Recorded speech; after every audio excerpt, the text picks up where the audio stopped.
Can you explain or point to a resource that explains the whole TSMC, ASML, China, USA thing? I'll point you to a resource. Me with paint right now. I'll give you the high level. I want to make a video about this, but we'll just do a very high level, bro. Sheesh. Okay, wait, let me get you off screen. How do I do that? Damn, oh, you're gone. Okay. Okay. So, you guys know companies like Apple, right? Apple, they make the phone you have. You can play Subway Surfers. Apple or nvidia, bunch of companies, okay? All these companies you know that make tech products, they design chips, but they don't make their own chips, okay? They don't actually build. They don't have the foundries that build the chips, okay? Because it takes very specific, very difficult, very advanced technology. The company that does make the chips is called TSMC, Taiwan Semiconductor Manufacturer. It's in Taiwan, as the T implies. And they're the only foundry, you can sort of say Samsung, but really they're the only one that can do the super small nanometer production, the 3 nanometer, tiny, tiny chips, okay? Intel, for example, can make the big, fat, clunky ones. If you want your chip to be as big as a fucking donut, then you can go to Intel, all right? But if you want to make the good ones, you go to Taiwan. That's TSMC. All right. Taiwan, these foundries have machines that they don't make. The machines they use to actually do that are made in what's fucking, I'm saying Holland. What's the, in Netherlands. Sorry, dude, I'm saying Dutch. I wanted to say the country's name was Dutch. Yes. The people are Dutch. They're in the Netherlands. Holy God. Okay. Yes. Okay. The Dutch people have a company called, oh, you can't see it. I'll put it all here. Wait, we'll go here. ASML. ASML. All this company does is make these advanced lithography machines that use incredibly precise ultraviolet light to fucking your tiny little 3 nanometer chip. Okay. Like, it is probably one of the most, probably maybe the most valuable technology in the world. It's the most closely guarded tech secret. ASML, it's life or death, you know, sworn to secrecy. It's the fucking, if there's a Dune equivalent, it's the people that can fucking find the spice. I don't know. It's very, very powerful. It's this one company in the Netherlands. And it's so important that the United States, despite not being the government of this company, has enacted a ton of rules that they must follow. The United States has put a lot of restrictions on who ASML can and cannot sell to. And they will not let them sell their highly advanced machines to China. And even though they shouldn't have that right, they just say, try us. They just say, no, you fucking can't, okay? That's how important this company is, okay? So they sell only to TSMC, which is Taiwan.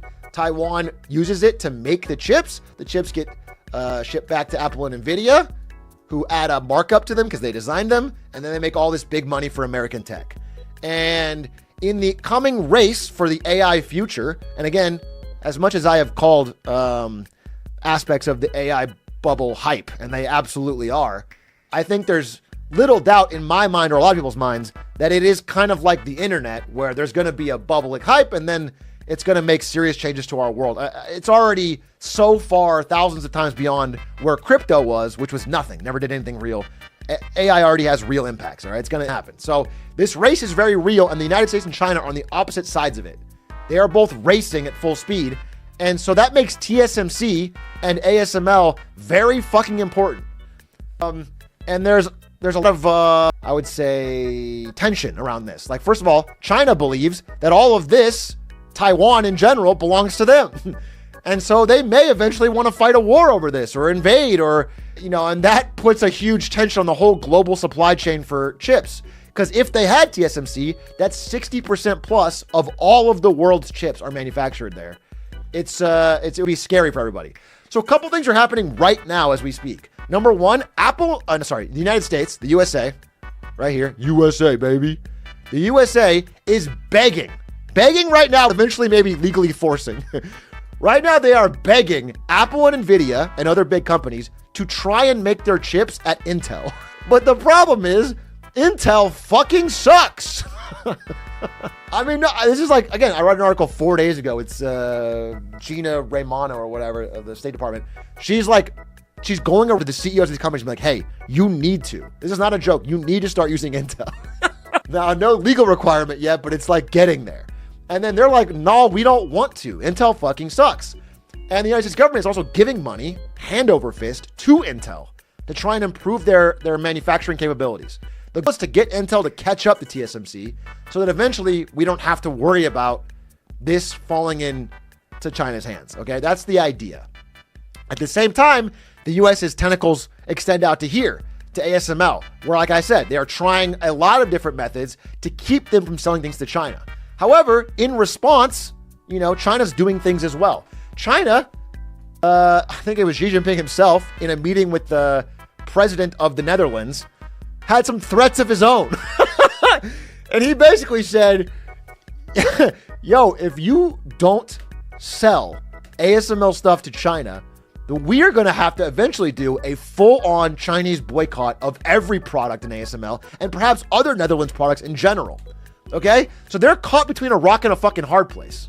Because that would be, again, let me explain it like this. ASML sells the really advanced shit that they're not allowed to sell to China. They can't sell that. But everything else, they sell most of that to China. In fact, all of like the lower end stuff, let's say there's a platinum tier, a gold tier, and a silver tier. The gold and silver, China is buying these hand over fist now because they expect future restrictions. So right now, a lot of ASML's revenue comes from China. And so if they're threatened with a boycott, they're like, fuck, their CEO is worried. And then the president of the Netherlands is worried because that's a big part of their economy. So it's like they're getting torn between two superpowers. That's what's happening right now. That's like, if I give the long and short of it.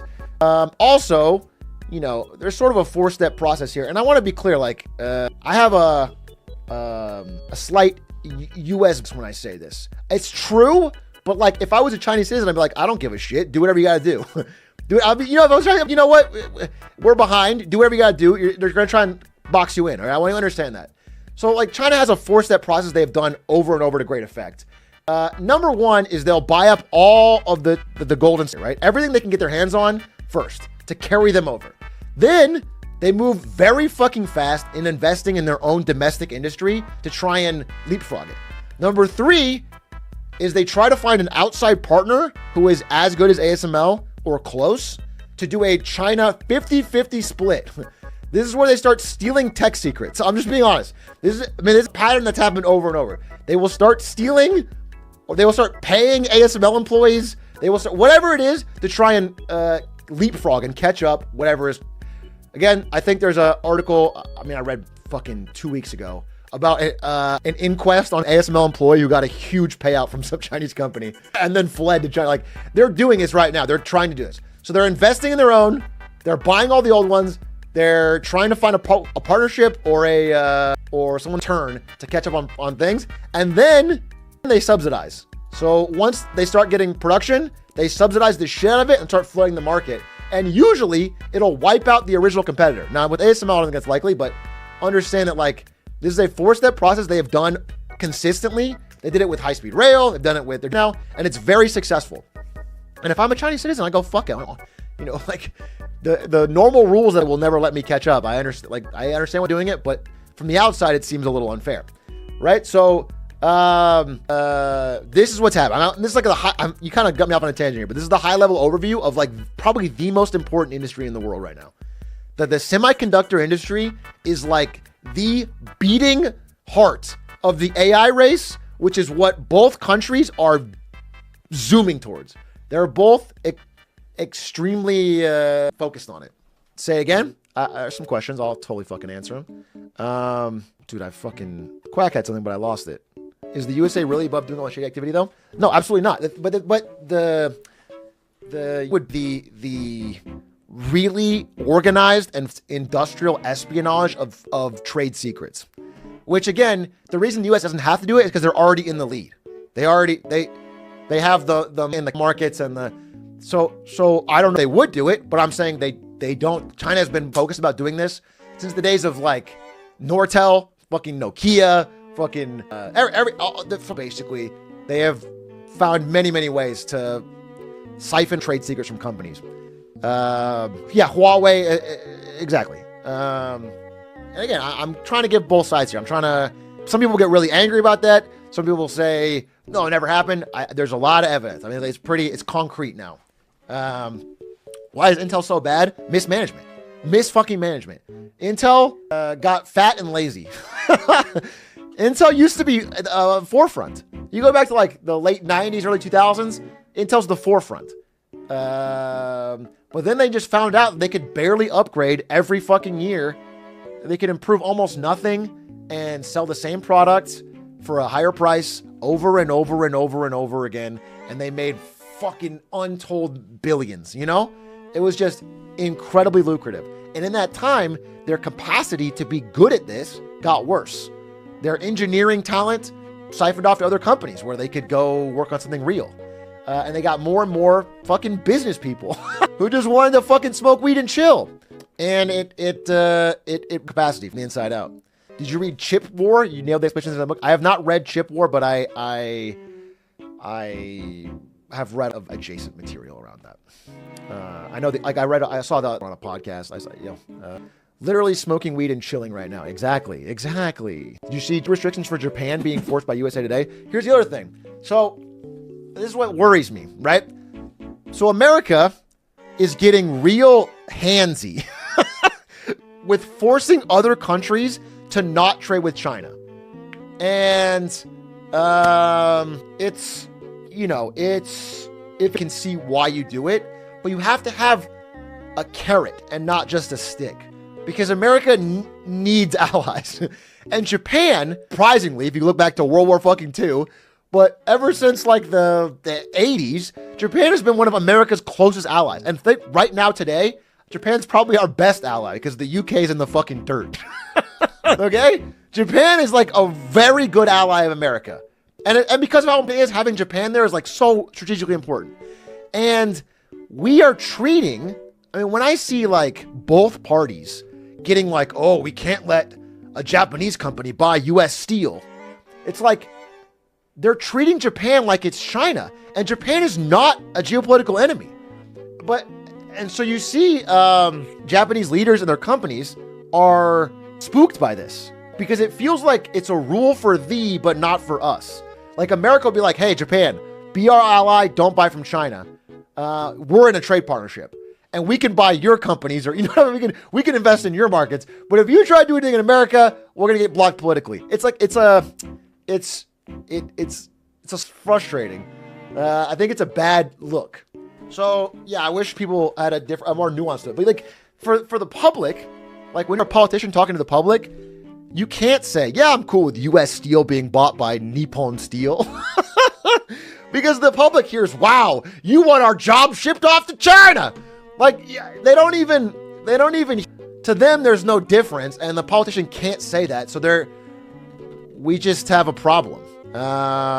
Anyway, that's a little bit neither here nor there, but I've always said that Europe is America's bottom, but we're happy to bottom for China if they lay better pipe. Fucking facts, dude. Good. This is a very crass way of saying it, but that is a big question right now because Europe, if you think about the three big economic zones of the world, it's America, and you can include Canada, Mexico. It's East Asia, which is basically all of the Chinese cities, Japan, Korea, and then it's Europe. All right, those are the three ones. And Europe's been kind of like the dog of the three lately. Okay, they haven't had the same level of growth. They're kind of slowing down. India will be, as you could say they are, but bear with me for a second. I'm invested in India. These three are the big stereotypical zones. Okay, and so. For example, this is one of the reasons I'm not trying to get here, but one of the things I really disagree with Trump on is his constant insistence that, like, we need to make Europe pay up. They're taking advantage of us. I promise you, we are taking advantage of them. I promise you that this situation with America and Europe is so beneficial to America. The fact that they, out of, like, habit, stick with us and don't just start saying, fuck it, we'll go to China, is amazing.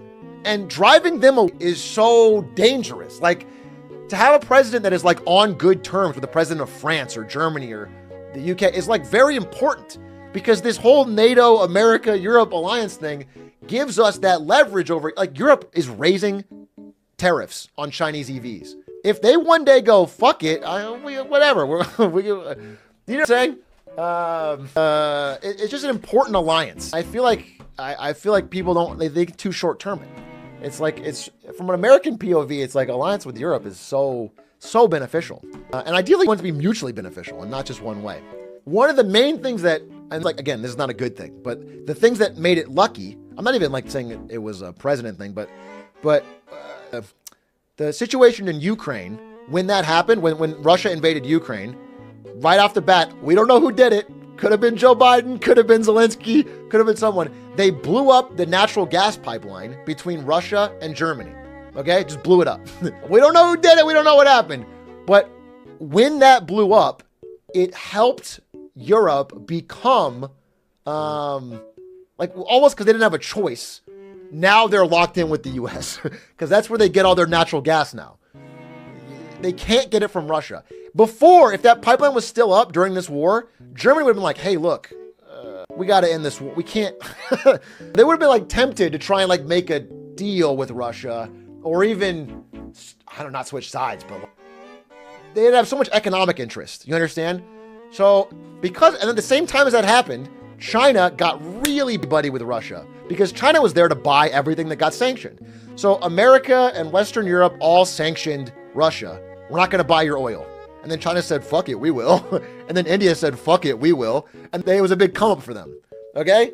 So I just want you to understand, like, these are the strategic things happening right now that is shifting the balance of power. And from like a US POV, the war in Ukraine was a huge error on Russia's part, because it drove Europe back together with the United States instead of drifting apart. They were closer than ever. And the China-Russia alliance made Europe more skeptical of China. They've been more skeptical. Like, if you go back to 2019, Europe was way friendlier with China. There was way more easy trade relations. But you go back to now, they're more in the US camp. So I have no moral statement on any of this. I'm just telling you the facts on the ground. I'm just telling you what's happening. You could make your own. I never project my personal morals on anyone. I just want you guys to understand, like, the shifting dynamics. Is the solution just to improve itself? They're going to throw money at it. The thing is, the history of technology companies is filled with examples of throwing money at things that didn't work. It turns out if you have a big bonfire, there's no amount of money you can throw in that won't get burned. It'll keep crisping up. It won't. And so there's a chance that it doesn't fix anything, but that's their hope, is if they throw enough money at it, it'll finally catch up. Why does Intel and the US not buy the latest ASML to compete? It's like saying, if I have the greatest tools in my garage, then I can truly fix your car. I don't know shit about cars. Okay? You can give me the fucking nicest fucking whatever. I can't do it.